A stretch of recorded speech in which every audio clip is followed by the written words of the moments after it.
दोस्तों, आज की कहानी है सफलता के अवसर। एक समय की बात है कि एक बूढ़ा व्यक्ति 3 भारी सी गठरियां लेकर रास्ते में खड़ा हुआ था। तभी वहां से एक जवान लड़का गुजरा। बूढ़े ने उस लड़के को रोककर कहा कि बेटा, क्या तुम मेरी मदद करोगे? मेरी एक गठरी बहुत भारी है, इसे मेरे गांव तक पहुंचा दो, मैं तुम्हें 2 स्वर्ण मुद्राएं दूंगा।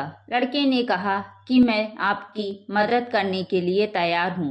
लड़के ने एक गठरी उठा ली, वह बहुत भारी थी। लड़के ने वृद्ध से पूछा कि बाबा, इस गठरी में क्या है? बूढ़े ने धीरे से जवाब दिया कि बेटा, इसमें सिक्के हैं। लड़का सोचने लगा कि इतने सारे सिक्के, लेकिन मुझे इससे क्या करना है, मैं बेईमानी नहीं करूँगा। दोनों आगे बढ़ते रहे। कुछ देर बाद वे एक नदी के किनारे पहुंच गए। उन्हें नदी पार करनी थी। लड़का नदी में उतर गया, लेकिन बूढ़ा किनारे पर ही खड़ा था। बूढ़े ने कहा कि मैं नदी में 2 गठरियां उठाकर चल नहीं सकता, क्या तुम मेरी एक और गठरी उठा सकते हो? लड़के ने हाँ कर दी। बूढ़े ने कहा कि तुम ये गठरियां लेकर भाग तो नहीं जाओगे, क्योंकि दूसरी गठरी में चांदी के सिक्के हैं। लड़के ने कहा कि क्या मैं आपको चोर दिखता हूँ? मैं एक ईमानदार इंसान हूँ, मुझे धन का लालच नहीं। बूढ़े ने विश्वास कर उसे दूसरी गठरी भी दे दी। अब लड़के के पास 2 गठरियां हो गईं। दोनों आगे बढ़ने लगे। कुछ देर बाद एक पहाड़ी आई। बूढ़े ने कहा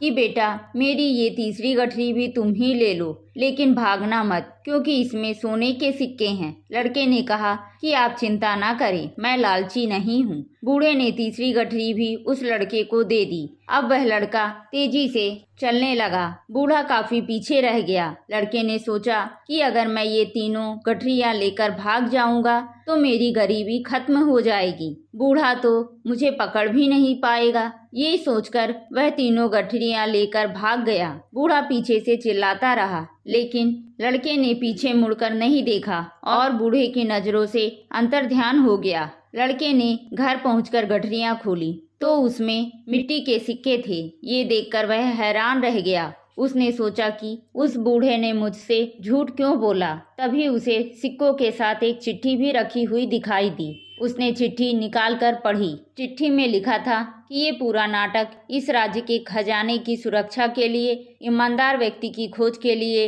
रचा गया है। वह बूढ़ा कोई और नहीं बल्कि इस राज्य का राजा है। अगर तुम ईमानदार रहते तो तुम्हें मंत्री पद मिलता और राजा से मान सम्मान भी मिलता। उस लड़के को अपनी गलती का पछतावा होने लगा। उसने छोटे से लालच में एक बड़ा अवसर खो दिया था।